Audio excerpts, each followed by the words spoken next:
Hey, what's going on? Joel Staley here. And in today's video, we're breaking down the age-old question, is cardio making you fat? Or at minimum, is it keeping you from burning that stubborn belly fat around your midsection? The good news is you can structure cardio to help you torch stubborn body fat. However, there's 5 considerations and 5 common mistakes that I see people fall into when it comes to using cardio to hit that next level in their fitness. So you're going to want to stay tuned. Now, as I mentioned in my book, The Total Reset, which you can claim your copy along with its accompanying course in the description of this video, cardio is not something you want to completely cut out of your routine, especially if you're a career-driven family man, particularly with young kids. Why? Because I have 3 young daughters myself, and as I talk about in chapter 7 or 8, there are times when I find myself playing 3-on-1 tag where no matter which kid I tag, I end up being it, and that requires a significant amount of cardio to be able to keep up with 3 kids at one time. Now, if we're talking about building a lean, ripped physique, you can get away with the cardio. However, if we're talking about ideal, optimal performance and being an athlete, cardio is something you're going to want to implement into your routine. However, you want to do so in a smart way so it's not detracting you away from seeing those aesthetic results you want so badly. So let's get into it. Consideration numero uno is going to be hunger. Now, doing too much cardio in a specific day is known to ramp up your hunger hormones. And this can be a problem because if you've ever run on a treadmill or tracked your jog in Map My Run, or you've even hopped on like a Peloton, you understand that it takes a significant amount of time, effort, and energy to burn just a few hundred calories. Now, if you're not careful, you can 2 or 3x the amount of calories you burned only because cardio is known to ramp up your hunger. As a matter of fact, to me, it is blatantly obvious on days where I'm either fasting and lifting weights where my hunger is about here, it's like a 2 or a 3 out of 10. And then on days where I really push the cardio and I'm fasting, and all of a sudden around 6 or 7 o'clock, I feel like I could eat an elephant. Now, some of the best ways I've found to combat hunger if you are really ramping up the cardio is number 1, eat leaner meats. So instead of eating a bunch of ground beef or steak, which I typically gravitate towards when I'm trying to just feel that satiety and feed my body the fuel it needs, if you know you're going to eat a large volume of food, it might be better to have more of a lean meat like chicken or something along those lines. Another tip is to stay extra hydrated. You got to keep in mind, if you're doing a bunch of cardio and you're sweating out water and electrolytes, it's very easy to confuse the feeling of being dehydrated and the feeling of hunger. So make sure you're drinking about a half gallon of water to a gallon of water. And what this is going to do is keep your belly fuller and you're not going to feel like you need to ravish everything in the kitchen. One more tip along the lines of keeping your hunger at bay as you're doing a bunch of cardio, if you're trying to lose stubborn belly fat, is try to time your cardio later in the day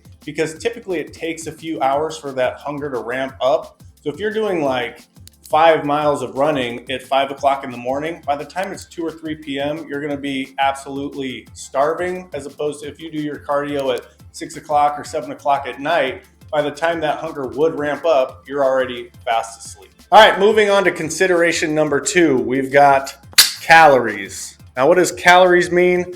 Yes, of course, as we talked about in consideration number 1, cardio will burn calories, but nothing even close to the amount of calories people tend to eat back once their hunger is kind of elevated there. But what this means is, what kind of calories are you burning? Because the fact is, while if you're doing fasted cardio, chances are you're depleting through those glycogen stores and actually starting to tap into stubborn body fat. Or if you're doing a longer fast and you're already in ketosis, well, now it's very easy for your body to use that body fat for fuel. But if you've just woken up and had some oatmeal and some eggs and whatever breakfast you had, and then you go do your cardio, you're not tapping into stored body fat whatsoever. As a matter of fact, your insulin is raised and all your body is able to tap into is the food and the calories that you just ate. So this is how guys find themselves on this kind of hamster wheel of trying to lose weight and do all this cardio, is because they'll eat, they'll run out and do cardio to burn the calories that they just ate, or maybe not even all of them. Their hunger's ramped up and then they eat more calories later on.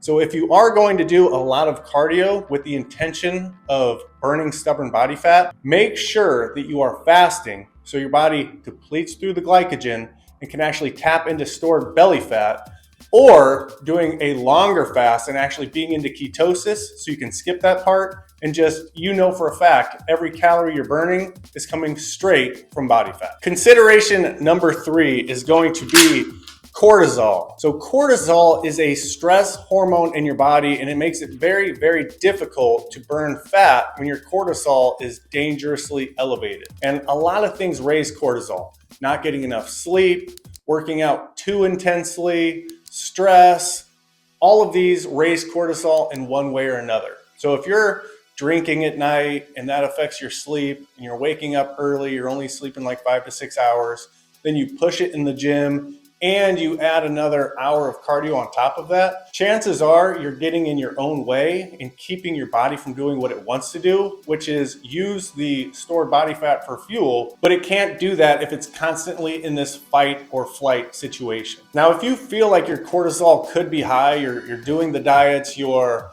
doing the cardio, you're lifting weights, and you're still not losing weight and you feel kind of stressed out or on edge, chances are what you need to do is work in some sort of meditation or breath work, or even some sort of nice calming outdoor walk with your dog or what have you.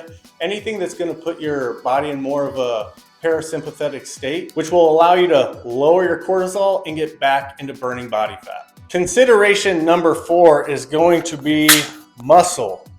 Now, what I mean by muscle is, are you prioritizing your cardio routine over your resistance training program? If you are, that's going to be a big, big problem. Why? Because the more muscle you build, the more calories you're going to burn upon resting. Not to mention, by building muscle, you're going to create a third pathway, which is going to speed up your metabolism. Now, what do I mean by a third pathway? All right, think of it like this. Let's say I eat 2,500 calories a day. Now, again, I don't track calories. I wouldn't encourage you to track calories, but just for some simple example, let's say I eat 2,500 calories a day. If I'm not in the gym building muscle, then those calories have 2 options. They can either get burned as energy because I'm moving and I'm shucking and I'm jiving and I'm living, or they can get stored as body fat. So anything that you're not actively burning because you're moving around will get stored as body fat. I call this playing defense, where you're always trying to cut your calories lower than the output you're doing, which is not a good spot to be. You can't score when you're on defense. But by simply prioritizing your lifting program and focusing on building lean muscle mass, all of a sudden we create this third pathway. So those calories can be burned as energy just like before, or they could be stored towards building lean muscle mass, which is going to speed up your metabolism, have you looking, feeling, and performing better. And anything that's not stored in those 2 categories now will be stored as body fat. Now, if you're trying to take like a minimalistic approach to lifting weights, I'd say get in the gym 3 times a week, do a full body split, and then you can do cardio the other 2, 3, even 4 days every week. Just make sure you're prioritizing building lean muscle mass. It makes a huge difference. Now, before we get into consideration number 5 here, do me and yourself a favor. And if you've watched multiple of my videos and you're interested in losing body fat, building muscle, and being a high performer, especially as a career-driven family man, subscribe to the channel, like this video, it just helps the algorithm. And then, as they say, smash that bell for notifications. And finally, number 5, the big one, injuries.